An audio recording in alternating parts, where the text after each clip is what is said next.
Okay, so the fly for this week. I guess we're looking at this chap here, Rob. What do we got? A white Thunder and Lightning. And it was spawned on the X-Points River, I do believe, this particular version. And actually, I've made a few little twists on that particular fly in that I've used chenille for the butt, which I think will make it a more durable fly over the ostrich shell, which everybody else is using. And I'm using white fox fur, body fur. And that's a replacement for white cattail that's usually used on the fly. That will give it a little bit more mobility in the water, you know? Okay. It's a beautiful pattern. Good looking fly, for sure. Yeah. Okay, folks, so I assume you have your materials. We did give those last week. Let's just run down through them again to make sure of what they are. We're going to need a hook. It's a number 2 up-eyed salmon. The thread is a white 3/0 monocord and a black 6/0 monocord. Tag is oval gold tinsel and fluorescent green floss. The tail is golden pheasant crest. The butt is black chenille. The body is black floss. The ribs are oval gold tinsel. The hackle is orange palmered over the body. And the wing is white fox hair, and the head is black. So, we have those materials. I think we can fish into it and have a go at it. Ready to roll. Okay, I'll use the 3/0 white just to start now. And I use that for 2 reasons. One is for visibility when I'm tying the fly. And number 2, it doesn't, it sort of negates a dark shank when you're using pale colored flosses and whatever, you know, on the bodies. Okay, now we're tying our fine oval gold tag material. Rob, just think with the floss again for a minute. I don't know about all the flies between 3/0 and 6/0. Is that pretty much standard? For me it is, you know. I usually use the 3/0 on the body because it covers the shank fairly quickly, you know. Now if I'm tying smaller flies or detail flies where I'm using small body feathers in conjunction with tails, bailings, and whatever like that, and hurl butts, I will use a finer thread. But for ordinary salmon flies, say down to number 6, I'll use 3/0 monocord just to build up the body quickly, you know? Yeah, because I think that's all we've used to date. To date. Yeah. Now remember, we're using big hooks too, eh? Okay.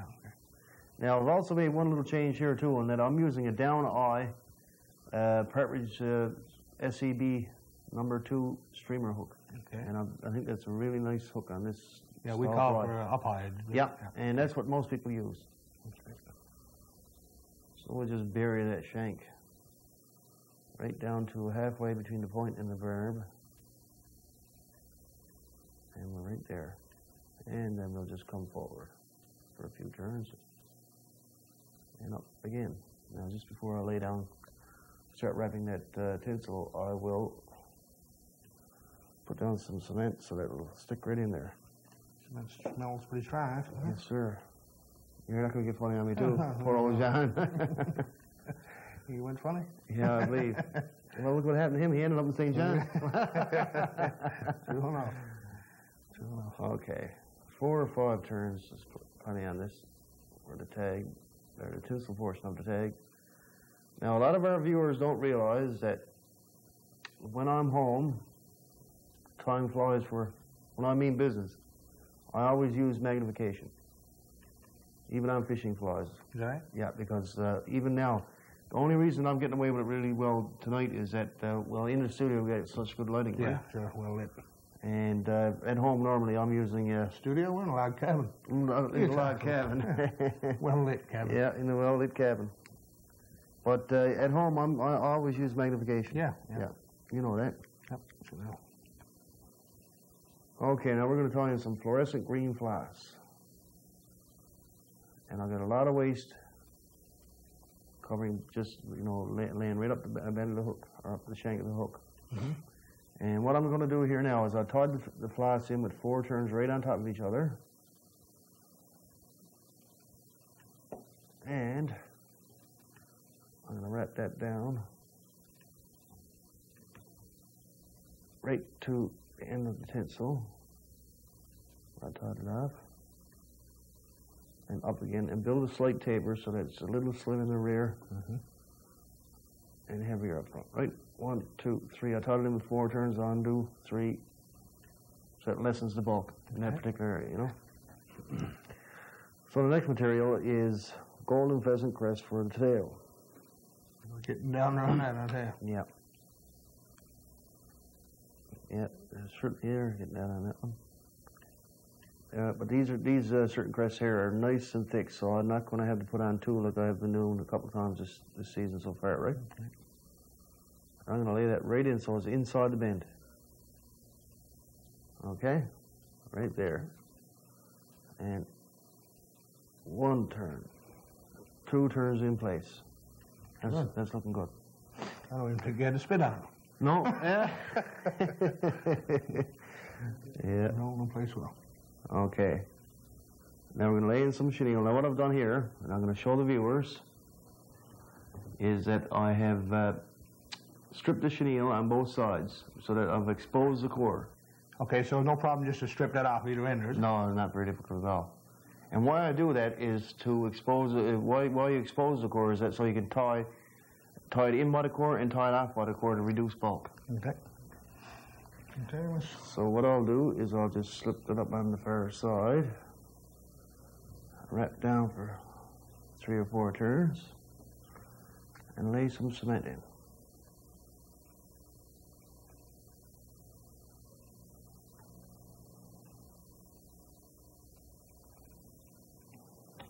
Okay, now we need I find it easier to use your hackle pliers to wrap this.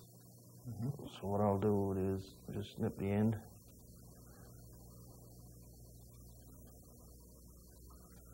Make one wrap only to secure that, okay? There we go. Now the next material is our rib material, which is medium oval gold on this size fly. Again, what I do here is I just strip back a bit of the tinsel itself just to expose the core again on this material. Again, we do that to reduce the bulk. Okay. There you go. And slide it up on the far side. Now what we'll do is wrap down, burying in those waist ends. Okay, I'm down about 1/3 the body. And what I'm going to do now is I'm going to do a double body hackle. Is that something you dyed yourself to have? No, I got this actually from a gentleman. Okay. You do dye a lot of your own? Oh yes, yeah. Okay. If I know a good source who, they dye properly and whatever. Yeah, that's sure. No problem with buying dyed materials. Okay, we're going to double this hackle. Now, we've seen that a million times, but for those viewers that haven't seen it or just joining us for the first time, here goes. I attach the pliers to the base of the hackle. I've got the dull side of the hackle or the concave side towards me. So I just lay that over my finger and put all the fibers to one side. And what happens there is you wrap, the hackles are pointing rearward without excessive pulling down of the hackle while you're wrapping, right? It seems like that particular feather is starting to get a little aged now, and the stem is getting a little weak, yeah? Yeah. So, okay, I've got that prepared now. Pardon me? I guess that can happen too. Oh, yes, yeah. Yeah. This looks like some pretty heavy material compared to what we've been using. Yeah, now this is rayon floss, but it's a heavy rayon floss. And rayon is not my favorite, but we've got to use it just as well as everybody, when your stock is getting low. What would you? My preference is silk, of course. That's right. Yeah. Okay, now we'll just wrap the old butt or waste materials right up to the end of the return loop, so we're going to fill in that gap again. This particular hook has a return line, and it's a Japan black hook, so it's like the standard salmon hook is a little longer and a little heavier. Okay, I'll just flip it out here. Rob, you were calling that waste material, yet you want it on your fly. Oh yes, you want it to build up the base of the fly, and you want it to use it to fill in the return loop. Yeah. Okay. And we've done that pretty good. Yeah. Okay. Now what I'll do here? No, I was going to whip that off, but I'll wait to wrap the body and wrap the hackle there. Okay. Now I've lacquered the body, or the underbody, and I'm going to wrap this fly so I'm going to stroke this out. Now, rayon is pretty good. If you've got good rayon, it'll lay flat for you. There you go. That's going on nice, isn't it? It is laying down flat, like I said.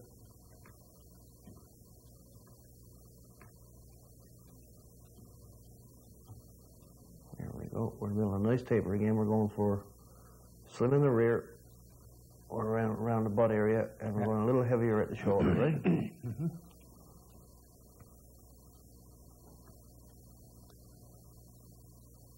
Okay, now I'm going to lay up. I'm going to lay in that body hackle now. No hands, are they? Oh, it's difficult.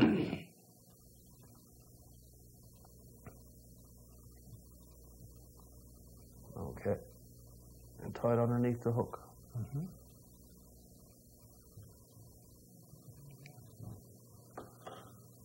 And just boiling it down as you're going up, right? Okay. So that's a fair amount of that glass material on there, right? Yes, oh yeah. You can see the difference in the size. Yeah, you can see the difference in the size of the material as opposed to what we've been using a lot, you know?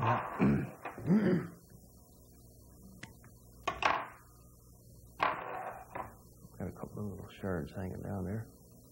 Can I have that? No, I guess what I'll do now is I'll just whip this off and prepare it for the other thread, right? Okay.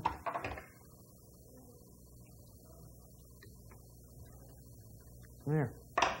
So far, so good. Well done. So far, so good as eight. Okay, so I guess that brings us to the part of the show where we have our tip of the week, our G. Loomis tip of the week. So maybe we can roll that and have a look.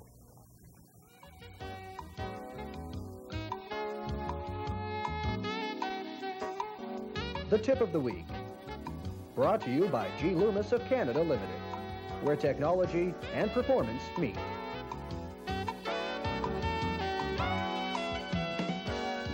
The fly reel is the most important part of a salmon angler's tackle.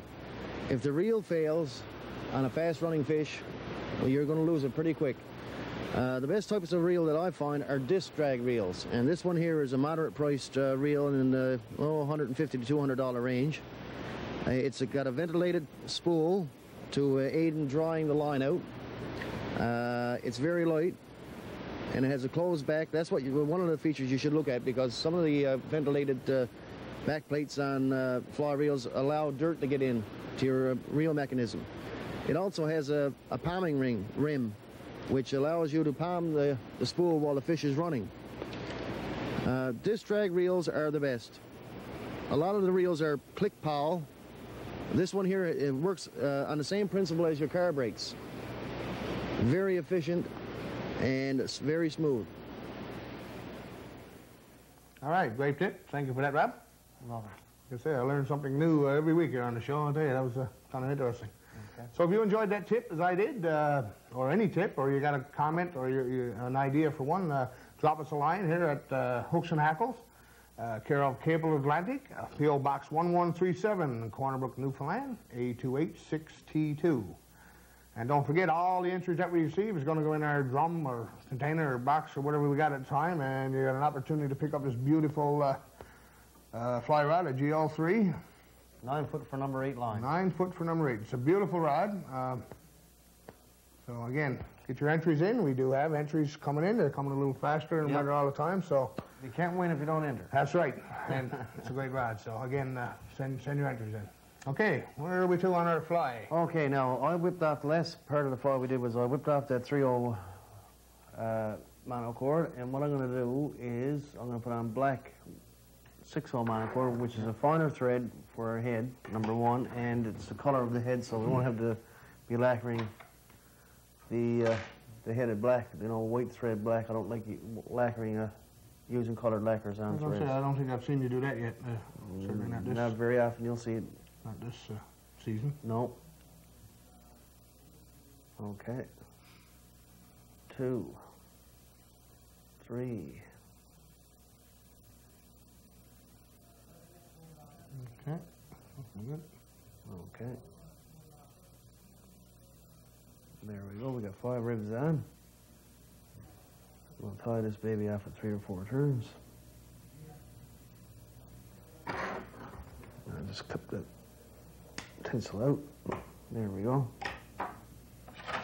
And wrap the hackle behind the rib. And the reason why we do that is so that it's protected by the rib. Like if a salmon's teeth they don't have very much big teeth. No.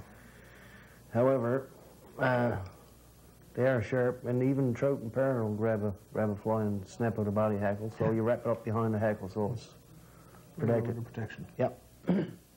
Now what I do on this particular fly is I wrap 3 or 4 turns of that hackle right up at the end of the body, so it sort of forms it's a little heavier there and forms a throat, right? Yeah, okay.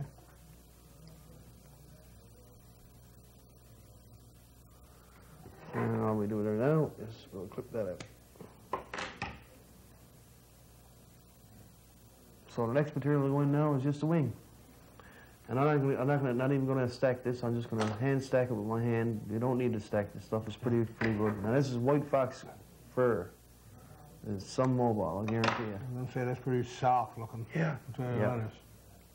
Look. Yeah. And that's the guard hairs, or excuse me, the underfur, and you can use that for trout flies or whatever, right? Now I'm just going to hand stack this. It's not a big deal to stack it up. Put off some extraneous hairs there, and just lay it on. And we'll measure it for length right to the end of the tail. And right to the end of our head, right here, is going to be our... I'll put that in the waist roll there. Snip that off on a taper? Just on a slight taper. Yeah. And what I'll do there now is lacquer the butts. Really well, right? And you actually, this type of hair here, you don't have to take it in thirds. You just take it in one bunch because it's very soft hair. Yeah, this is probably some of the softest material we've used yet. Yeah. That there and the gray fox guard hairs, pretty similar. Okay. Okay, we just go back a couple of times, back and forth, in nice, smooth, tight, even wraps. And at the back of the head, what we'll do is we'll whip finish. I made 8 turns. That's as many as I'll ever do. Yeah. I got a layer of hitches securing that whole head, right? Yeah. And there we go. Okay. And that's the Exploits River White Thunder and Lightning. Looking good. Yeah. Look forward to trying that particular fly. Oh, I can't wait. All right.